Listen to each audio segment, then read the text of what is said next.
thank you. I want to thank the organizers for the opportunity to be here. So thanks to Fabio Bertato and thanks to Carnieri.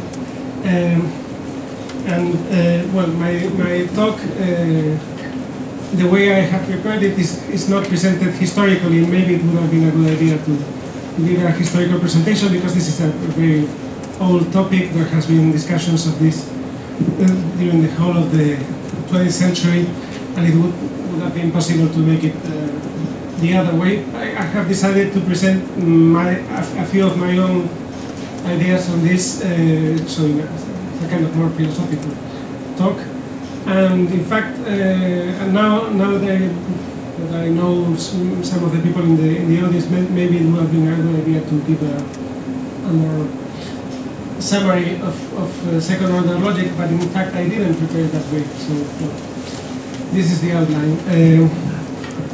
I was coming to Clay, I was kind of thinking, well, everybody knows, so sorry about that.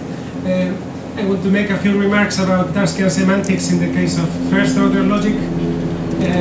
The main difference between first order logic and second order logic, for those of you who may not be familiar, in first order logic you quantify only over individuals in a domain, so the quantifiers for all x or for all so the quantifiers have to do with variables that refer to individuals in a domain, but in second order logic you can write expressions of this type where you quantify over, for instance, properties of individuals in the domain. Right. So there is a question about how to interpret the formal semantics of higher order logic, and that is the question that we are discussing. So I will begin with remarks on the first order case. Then I have a few remarks on logic, so to say, general principles guiding what logic is supposed to be, that have at least been traditional ones, and we are discussing classical logic, by the way. So, and then I want to discuss the interesting elements in my viewpoint have to do with what does it mean to consider so-called full second order logic, so the full semantics for second order logic. I want to emphasize that this relies on the notion of combinatorial sets, so sometimes called random sets. And I want to underscore that this is a properly mathematical notion, that in principle we should be careful in mixing up or putting together the logical elements and the mathematical elements in the way that has been common in many authors. And so I want to argue that full second order logic is a mathematical semantics, but it is not the standard semantics of second order logic. That is basically the key idea, to argue that there is no reason to consider that semantics as a standard. All right. By way of introduction, I want to argue that the adequacy of formal semantics for a logical system has to be judged case by case, so that it is inadequate, for instance, to argue by analogy that because something works well in the case of first order logic, some kind of natural mathematical analogous thing will work well for second order logic. We have to work case by case, and in particular I would argue this, probably I'm not going to discuss this in enough detail because well, the time is limited, but the semantics, in my view, should not be determined on the basis of perceived needs of modern mathematics. One can do that, one has done that. The outcome is that one has logic and mathematics entangled in an unclear way, in a way that is not really, at least from the point of view of philosophical analysis, is not very helpful. Many people have wanted logic to, of course, on the one hand deal with formal languages, but on the other hand there is the desire that the logical framework that they are using may be sufficient to characterize mathematical structures. That's a natural desire. The question is whether in a typical way of going along that way, we are not entangling, mixing up things in an unclear way. also, as a result of the discussion, it comes up that higher order logic is perfectly acceptable as a logical system, but one should be careful to avoid taking the full semantics as a standard. What I would propose to call standard semantics for higher order logic or for second order logic is some form of Henkin semantics, or perhaps even a constructivized version of Henkin semantics. The reasons I will try to explain towards the last part. So in relation to second order logic, the right attitude is less, for instance, the one that Shapiro was presenting in his well-known book on this topic, which is almost 20 years ago. But it is closer, for instance, to the way proof theorists deal with second order logic, and I think for principled reasons. Okay. So talking about logic as a matter of principles, there have been some classical guidelines or general principles that have been mentioned by different logicians and in different times, which do not completely constrain the logical system you are going to use, but give some suggestions and give some constraints, partial constraints. So one of them, of course, is that logic analyzes valid and invalid arguments. So to put it more modernly, if you want, you propose a notion of consequence, a notion of logical consequence in a logical system. This is very clear. And logic aims, of course, to reduce inference to a formal calculus. This is not all proposals in relation to logic have been this way, but of course our modern notion of logic, the so-called formal logic, mathematical logic, all of them have to do with this idea of an algorithmic system that provides some kind of calculus ratio as Leibniz called it. Of course, there is a problem with second order logic from this point of view. Now, a third principle that is also important is that it has been emphasized at different times by different people, that logic should enjoy universal applicability, should be neutral with respect to topic or subject. So a logical system should not be reflecting aspects of the content of a particular branch of science, for instance, but should not introduce special requirements, should be systems that apply generally to all kinds of different sciences, for instance. Janet, a Spanish logician and philosopher, puts this in this format of talking about non-interference, that the logical system should not interfere with the content matter of a particular topic or subject. And of course, what I have already employed the notion of the form versus the matter, and that's also a traditional idea, but it's a complicated idea. What exactly is the form of arguments, what is the matter, and there are fishy aspects in that, as Tarski himself emphasized. Okay, one could also mention that there have been what I like to call pseudo-principles regarding logic. For instance, but some of them are probably still active so this may be provocative, but the idea, for instance, that logic has to do with the analysis of how we think, or of thinking processes, that's a form of psychologism that was quite alive at some times, and it has been alive even after Frege, in some groups, of course. Or the idea that was characteristic of Carnap, that logic is epistemologically transparent somehow. That's also what I prefer to call a pseudo-principle rather than a real principle, because if you really want to force this idea and push it to the end, then your logic will become a very poor system, a very simple system. Only very basically propositional logics can be really argued to be immediate or transparent in a strong sense. Anyhow, I'm not going to deal with that later. Now, to explain the idea that in the case of, so we come to talk about first order logic, to explain the idea that here in first order logic, there is the need to tailor the semantics. So that on the one hand, and I didn't put this on the, this is important, there is a natural basis for the way in which the semantics of first order logic is being presented, which is based on a very traditional idea that, for instance, with respect to the concept of, I don't know, person in this room, you can think about that from an intentional point of view, from the point of view of how the concept is defined and what the attributes of the concept are. And you can think about it also from an extensional point of view. So the concept people in this room is just the set of all of us.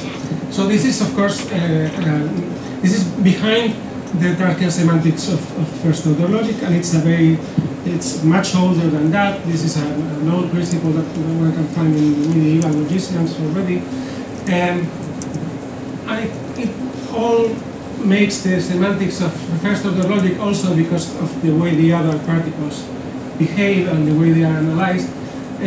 Well, it's a very natural and intuitive way of presenting the semantics of the language. So, however, even in that case, in which it is a very simple system, in which we have a natural way of rendering the semantics, already Etchemendy, in a famous book on the concept of logical consequence, was remarking that you have to tailor, to put it that way, the semantics to avoid unwelcome results. Two very simple examples: you exclude empty domains, because if you are working with first-order logic with identity, you want this sentence to be true because it is a logical truth. So you have to avoid empty domains. And you also want to introduce infinite domains, because otherwise you would have some sentences become logically true according to the semantics, but you don't want to have those as logically true. So if there are some sentences, if the domain were finite, one of these sentences, there are not as many as n things, would be true and would come logically true. So for that reason, in order to avoid that, you have infinite domains.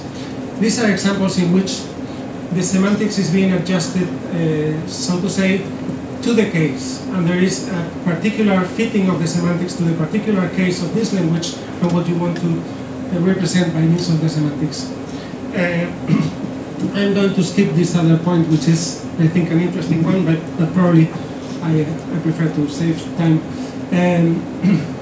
The idea is basically, for those of you who are familiar, and it's just, I make the remark very quickly, that the correctness and completeness theorems can be read conversely as ensuring things about the semantics.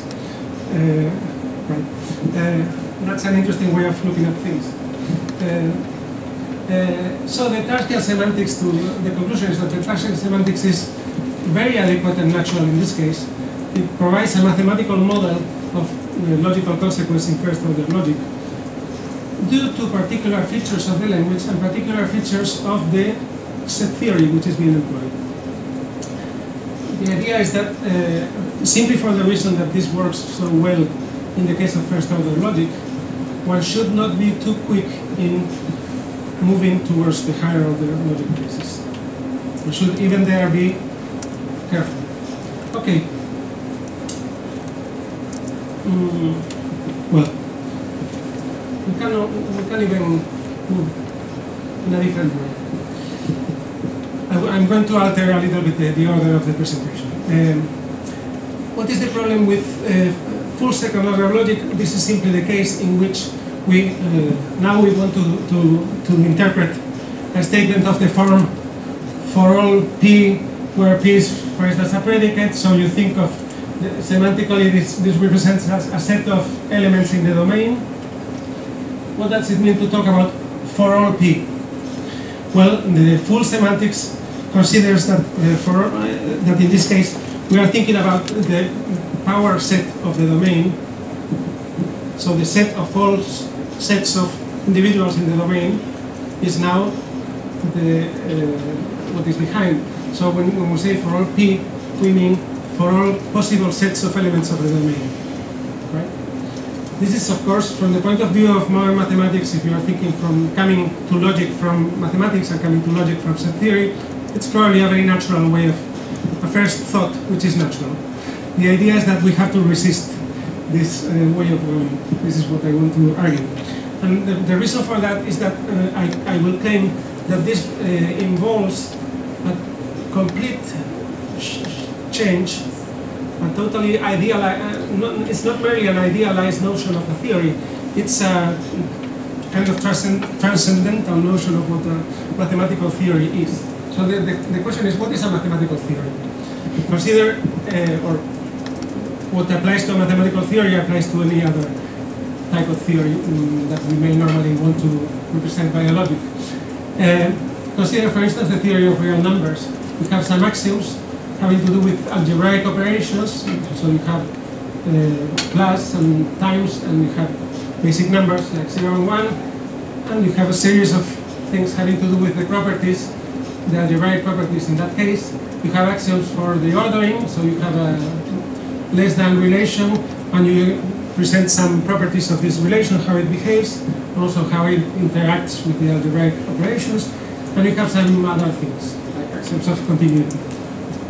Notice that it is never, we never consider infinitely many properties of relations. In any theory, of course, we consider a small finite bunch of relations that we take as primitive and introduce other elements which are explicitly defined. I mean simply, in any theory, take any book you wish from the math library that you may have, and this is what happens.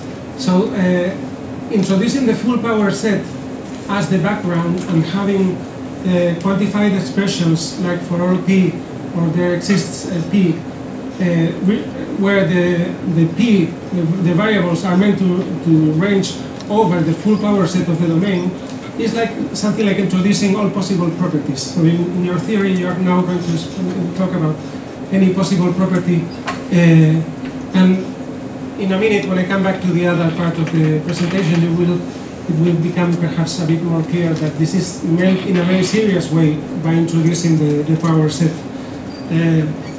Even we would be talking about random properties in the sense of properties which are not definable, not explicitly definable. So this is ironical, but perhaps second order logic understood this way would be some kind of logic of randomness. And perhaps some of you are attracted by the idea that there may be a logic of randomness. Moving this way has obvious advantages, because, for instance, formulations of basic mathematical theories in second order logic give you categoricity of the theory. So you have basically only one type of model. You have the standard model in a natural way, but it has also strong problems. If you take, well, and maybe for this I will come back to this in a minute. Let me now go back to the other part. To make it more clear what I mean, and why is it that I am saying that introducing the full power set of the domain is the same as introducing combinatorial elements in the picture. This is a traditional point in discussions of set theory, that set theory is based on the notion of quasi-combinatorialism. This means basically that, consider the simple case of the natural numbers. All of these things, to make them simple and easy to understand, it's always a good idea to simply consider the natural numbers as the domain you are talking about. First order logic, so if you are writing sentences in first order logic about a domain of natural numbers, you are for all x, or for all x means for all natural numbers. There is an x means there is a natural number. Now for all p, for all, or there exists p, if you consider that now you are dealing with the power set of n, so this ranges over any possible set of numbers. And what does it mean, a possible set of number? Here is where the notion of quasi-combinatorialism is coming into the picture. The idea is that you not only have sets of natural numbers that you can explicitly define or characterize by given means, like for instance, of course there are many sets of natural numbers that we can very easily characterize. The set of prime numbers. You give a characteristic property which is easy to define, and you have the corresponding set, or the set of odd numbers, or the set of multiples of 124, or whatever you may want to say. The point of view is not that. That would be to be thinking only about, well, I took this terminology from some work, maybe it's not the best. You may write something about definable sets or about conceptually defined sets, so some specified somehow with given theoretical means. No, the quasi-combinatorial standpoint includes many more things into the picture. Imagine a being that could go through the whole series of natural numbers and for each of them arbitrarily deciding whether it is or is not going to be a member of a set. A combinatorial set, or a random set, to use the word I was using before, is the outcome of this imaginary process in which we imagine some kind of being going through the whole series, the infinite series of the natural numbers, deciding at random whether it's going to be an element in the set or not. And all of the possible results of such an imaginary process are the elements of the power set of N. That's the quasi-combinatorial standpoint. Quasi-combinatorial here means that just like we accept in case a domain is finite, that we can have all the combinations of elements of the domain. Maybe a matter of, it's a matter of resources, maybe the domain is too big and no computer you can work with will give you all the outcomes, but we can idealize and consider, well, in any of those cases, we have all the combinations. Now we deal with infinite domains, but we apply the same way of thinking. Even if we're introducing the further complexity of having to do with infinite domains, it's still random sets, it's still this quasi-combinatorial point of view. This is what I am calling here arbitrary sets. So when you introduce the power set in the full sense of set theory, this is what you are introducing. This is the notion. Is this a logical notion? I would argue no, not at all. And this, of course, goes against views even of some very good philosophers of mathematics who have devoted a lot of time to these issues, like, for instance, William Tate, to give an example. He is one of those who prefer to think that this kind of notion is some kind of logical understanding of set, and that you can take it as a background for the mathematical understanding of set. My argument is no, not at all. This is already purely mathematical. Why? Well, this is the little bit which is more historical. It's not really history, it's like a kind of rational reconstruction of what happened in history, which I have given in a recent paper. So probably I don't have the time to read the details carefully, but I can, if any of you is interested, I can send you to that paper where I present the argument. The paper is called On Arbitrary Sets and Set FC, the axiom system. The idea is the following. There is a very clear way of understanding where the perceived need for arbitrary sets comes from by referring simply to the real numbers. So already the notion of the real numbers, take the real numbers as defined by decimal expansions, or simply by considering that case and thinking it through again. Of course, this is not what happened historically. The historical processes are, as usual, much more complicated than this, and the notions of set, like notions of arbitrary function, came from other needs of more advanced mathematics and so on. But in retrospect, you can try to simplify as much as you could, and I think one can bring it down to this.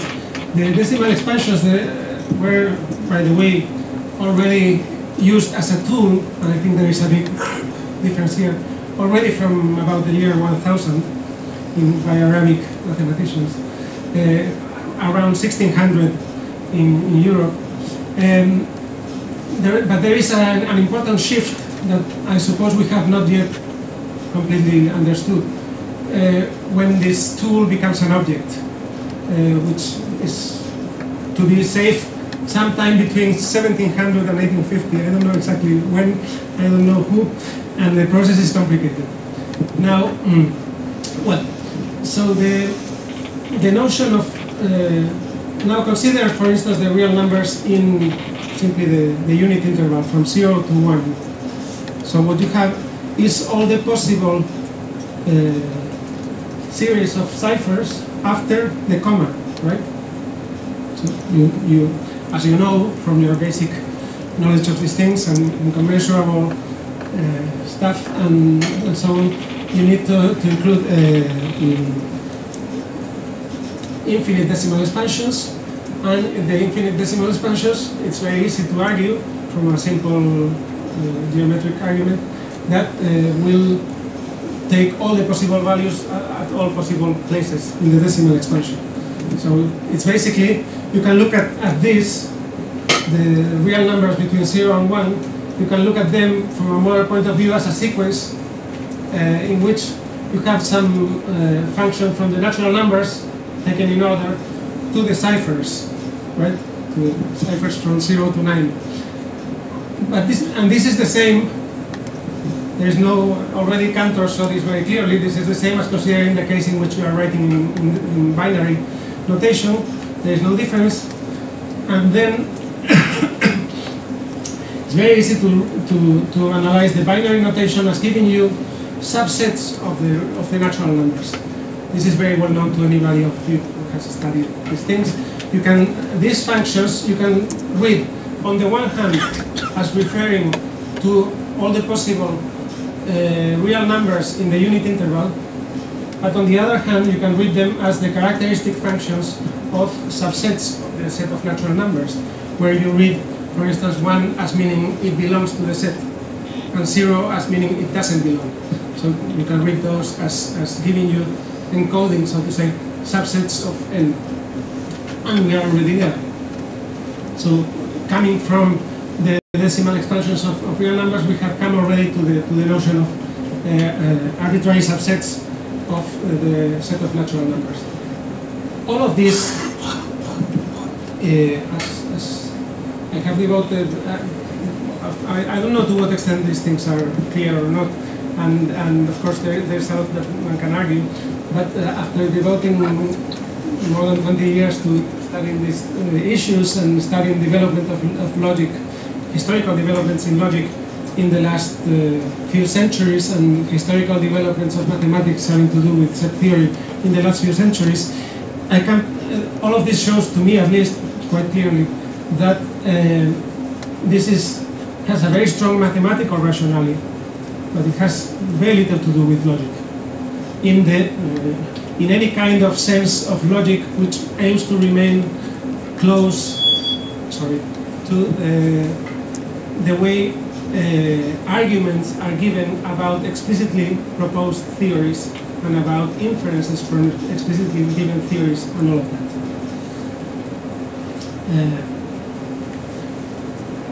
One can also argue about this on a more on the level of authorities. If we go to views of experts in set theory, this is funny. I find this interesting. Normally, the less you know about set theory, the more comfortable you are with the notion of the power set of a set. There is an inverse relation between knowledge of set theory and confidence with power sets. I'm giving you here some experts, real experts, who have contributed in very important results in set theory.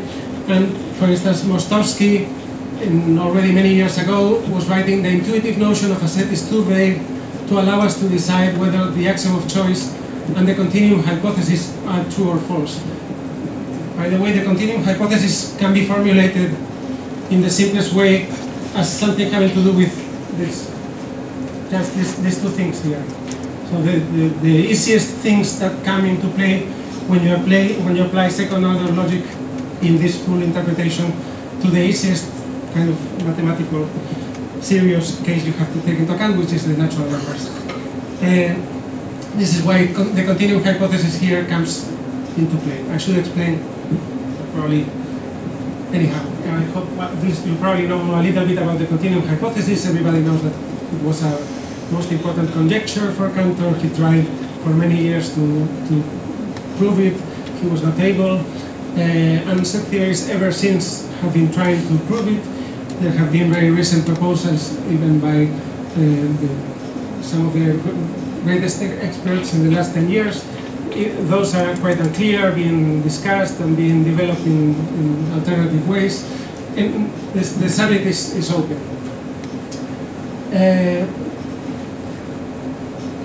But the idea is that whatever is said here about the continuum hypothesis, you can interpret that there is a message about the power set notion behind this. So if by the way, I would disagree with Mostovsky. The notion of a set is clear enough to allow us to see that the axiom of choice is a very natural axiom of set theory, because it's basically this quasi-combinatorialism put to implemented in the axiom system. So it's clear that the axiom of choice, let me be opinionated here, has to be part of any set theory worthy of that name. It's not an axiom that you can think about abandoning. Maybe others you can think about abandoning, not the axiom of choice. But the continuum hypothesis is definitely right. Take a much more recent example, Jensen in 1995. Jensen developed some of the most spectacular results in set theory in the 1970s. Gödel's proof, well, was the first application of that. This concept arises, never mind what it is, arises from an attempt to circumscribe the amorphous power set operation. He's talking about the power set operation as being out of control, amorphous, vague, unclear, which is also something you can read between the lines of the first quotation there. Or to give another example, just three of these, Shelah in a paper on the future of set theory, I think, yeah, this is the one on the future of set theory in 1991, but he comes back to the same after that. He says, a typical universe of set theory is the parallel of Mr. John Smith, the typical American.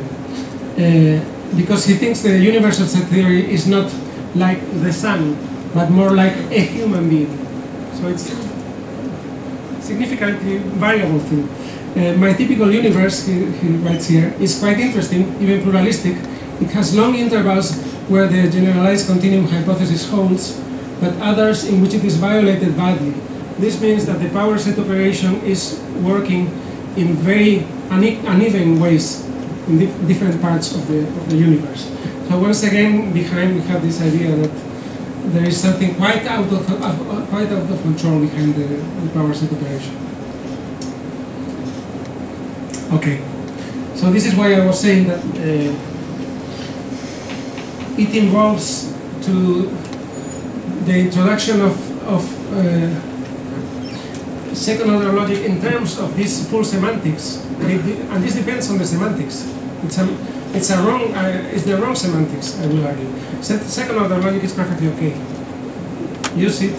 It is very natural to use in some contexts, but it is wrong to think that it does more work for you than you can even realize, which is basically what happens with the full semantics.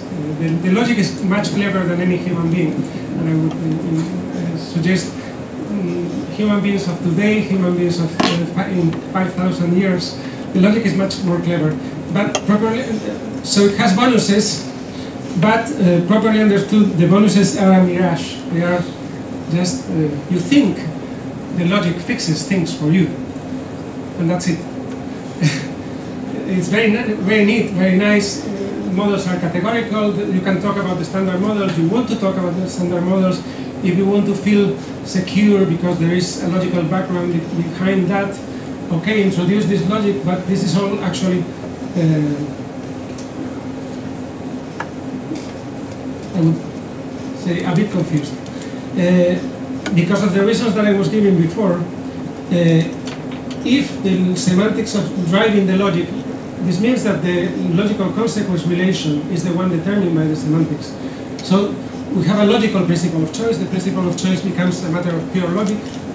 This is not optional.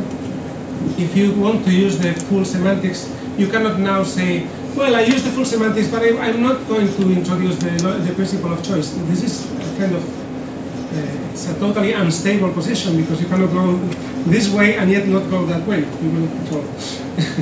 And And even the continuum hypothesis has a very clear formulation in second order logic, and it has a definite truth value in the logic. We don't know. Of course, the logic knows better than us. In second order logic with the full semantics, this comes out as something which is totally determined, even though people like this are willing to think that this is not totally determined.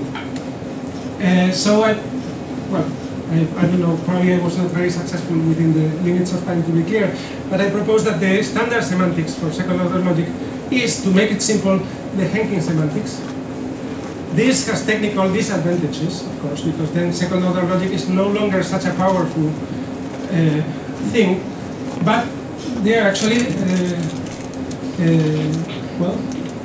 the right conclusion to take. I end with this is. Oh, sorry. Probably I can escape this. I was insisting that what was formerly called the standard semantics is a mathematical semantics. You may call it the ideal semantics or the magical semantics for second order logic. It's a nice name. And I was mentioning also that probably the emergence of that semantics has a lot to do with the heritage of logicists. That. To be provocative, I reminded myself of something that Bishop said in his Constructivist Manifesto, and I thought it's perfectly possible to translate it into the topic of today. So logic belongs to man, not to God. We are not interested in logical consequences that have no descriptive meaning for finite man, which is the case with the full semantics of second order logic. When humans prove a result to be logically true, they should show how to find it. And if God has logic of his own that is hidden, let him do it himself.